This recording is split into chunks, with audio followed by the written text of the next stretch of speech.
अपना वाइफ के भी साथ वीडियो हाँ वाइफ। कितना सारा खर्च लगा आपको एक इवेंट कराने में? किसी से हम लोग कर्जे लेकर इवेंट कराए। कौन कौन आए थे आपके इवेंट में?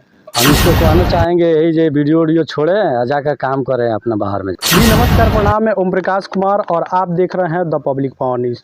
मैं अपने ही गांव के बगल में आया हूं। यहां पे एक टीम दिख रहा है, ये बहुत ही दिन से वीडियो बनाते हैं। आइए हम लोग इन लोग से जानते हैं कि आखिर ये लोग सोशल मीडिया पे कितना दिन से मेहनत कर रहे हैं, इनकम वगैरह आ रहा है कि नहीं आ रहा है।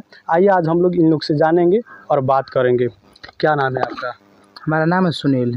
सोशल मीडिया पे आप कितना दिन से काम कर रहे हैं? लगभग 3-4 साल से। 3-4 साल से काम कर रहे हैं। हाँ 3-4 साल से। शादी अगर आपका हो गया है? हाँ शादी हो गया है। कितना दिन पहले हुआ है शादी? शादी लगभग 2023 में हुआ था। अच्छा, आप सोशल मीडिया पे काम करते हैं, इनकम वगैरह कहीं से आता है कि नहीं? नहीं अभी एक रुपया नहीं आता है। यूट्यूब, फेसबुक, इंस्टाग्राम किसी से ना भी पैसा भी नहीं एक आता भी पैसा नहीं आता। है? कैसे मैनेजमेंट करते हैं सब, घर परिवार, वीडियो वगैरह? घर और से लेते हैं, मतलब अम्मी से अब्बा से कुछ खबर। अम्मी से और अब्बा से पैसा लेकर वीडियो शूट करते हैं। हाँ।